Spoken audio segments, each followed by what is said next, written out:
अस्सलामु वालेकुम दोस्तों, उम्मीद है आप सभी दोस्त खैरियत से होंगे।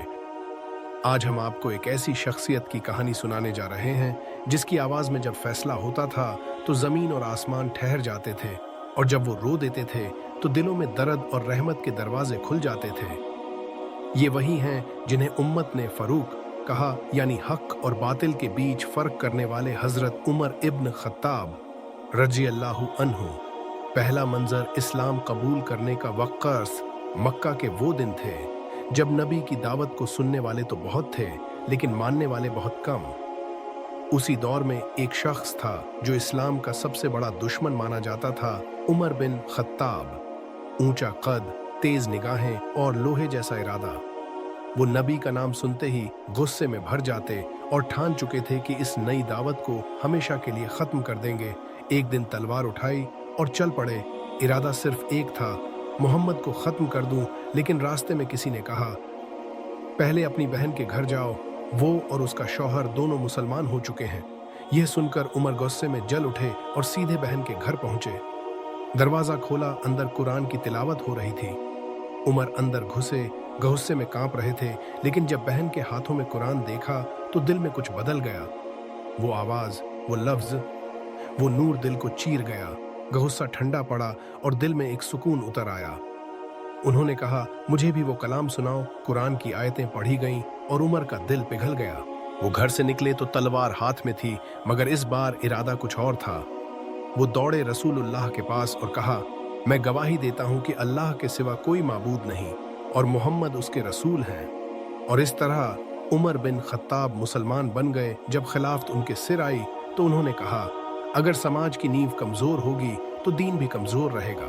उन्होंने इंसाफ को इस्लामी हुकूमत का सबसे बड़ा स्तंभ बना दिया। एक औरत अदालत में आई, उसका मामला कमजोर था।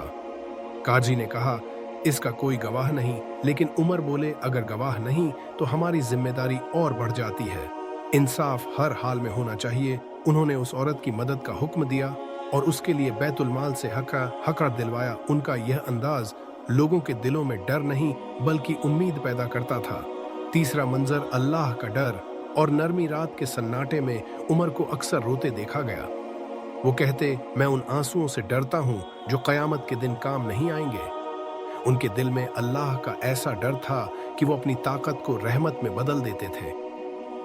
एक रात आम कपड़ों में बाजार में निकले एक बुजुर्ग औरत ने उन्हें पहचान लिया और कहा, अरे क्या आप वही हाकिम हैं जो फैसले करते हैं? उन्होंने जवाब दिया, हाँ, लेकिन मैं तुम्हारा भाई भी हूँ और तुम्हारे लिए जवाबदेह भी। ये लफ्ज दिखाते हैं कि असल ताकत फख्र में नहीं बल्कि फर्जदारी में है। चौथा मंजर रियाया का दर्द। एक बार किसी कैदी के घर वाले शिकायत लेकर आए। उमर ने मामला खुद जांचा और जहां जरूरत पड़ी माफी भी दे दी। वो कहते थे, अगर मेरी हुकूमत में कोई भूखा सो जाए तो उमर जवाबदेह है। एक दिन शहर के दरवाजे पर जाकर पूछा, क्या मेरे फैसले तुम्हें इंसाफ देते हैं? लोग रोने लगे क्योंकि उन्होंने समझ लिया कि यह सिर्फ हुक्मरान नहीं, एक अमानतदार था। जिंदगी के आखिरी दिन भी उनके लिए आजमाइश थे। उन्होंने वही किया जो पूरी जिंदगी करते रहे, इंसाफ, तकवा और अल्लाह का डर। जब वो इस दुनिया से रुखसत हुए तो पीछे छोड़ गए एक ऐसा नाम जो आज भी आदिल हाकिम यानी न्याय प्रिय शासक की मिसाल है। हजरत उमर की जिंदगी हमें सिखाती है कि ताकत का मतलब जुल्म नहीं, ताकत का मतलब जिम्मेदारी है, ताकत का मतलब रहमत है, डर नहीं। अगर हम समाज में इंसाफ चाहते हैं तो पहले अपने दिलों में इंसाफ पैदा करें, फिर वो पूरे समाज में फैल जाएगा। अगर आपको यह वीडियो पसंद आई हो तो लाइक और शेयर कीजिए, और ऐसे ही ईमान अफरोज किस्सों के लिए हमारे चैनल को सब्सक्राइब जरूर कीजिए। अस्सलामु वालेकुम।